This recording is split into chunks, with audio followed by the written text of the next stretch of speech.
Good morning. Dito tayo mga kabahidor sa Roja City. Nag-ikot-ikot. Paalala lang sa mga driver mga kabahidor. Kaya kaninang madaling araw may nabidyohan ako na driver ng Gardenia, lasing. So mahirap na mag-deliver tayo, mag-drive tayo ng sasakyan na nakainom. So mahirap, no? So hindi maganda yan. So baka magka-disgrasya ba, no? Dapat iwasan natin na hindi tayo umiinom kasi napakadelikado, no? Hindi lang tayo mapahamak, maaring mapahamak din ang mga tao nga walang kamalay-malay, di ba?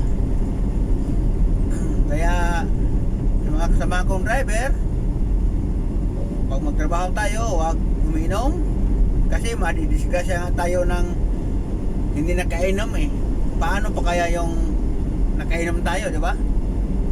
So kaya yan lang masasabi ko kay Pedro, talagang ingat tayo, no? Kasi kaninang madaling araw talagang ang driver ng Gardenia, nabidyohan ko nga eh. Nag-deliver sila ng tinapay doon sa store ng 7-Eleven. So nag-iinom sila. So talagang nakausap ko talaga yung driver, no? Talagang pasure-sure pa palapit sa akin. So kahit ano-ano lang mga sinasabi, hindi na dahil sa lasing na, no? So inaamin pa talaga niya sa video. Although hindi makita yung mukha nila kasi hindi ko naman binidyohan talaga, pero pag-uusap namin, inamin talaga niya nga nag-duty rin siya. So mahirap ang ganyan, no? Pag mag-duty tayo, nakainom tayo, lalo na trabaho natin driver. So napakadelikado talaga kay Bahidor.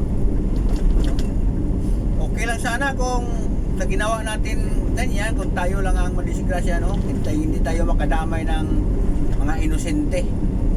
Ang problema kung makadamay tayo, yun ang pinakamatindi dyan, no?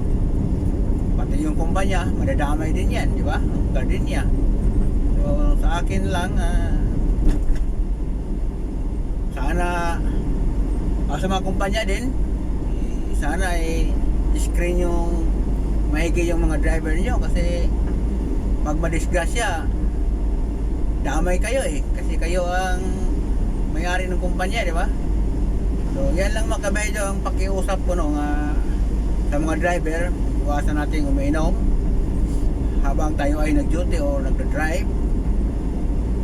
At sa mga kumpanya naman, dapat mahigpit tayo sa mga patakaran sa isang empleyado natin, lalo na kapag driver, no? Dapat mahigpit tayo sa ganyan. Huwag natin hayaan na mag-drive sila nga lasing.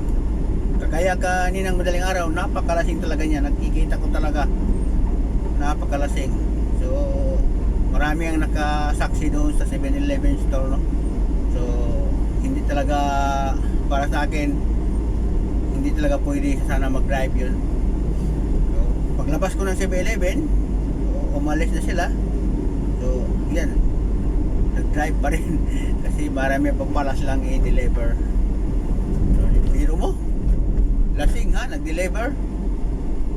So hindi ko alam kung mga lasing ba rin ang kasamahan or driver lang talaga.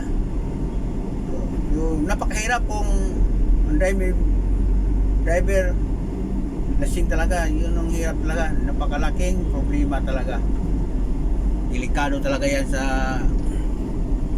mga inosente nga madadamay. Yan lang kabahidor, pakiabot lang doon sa Gardenia Management.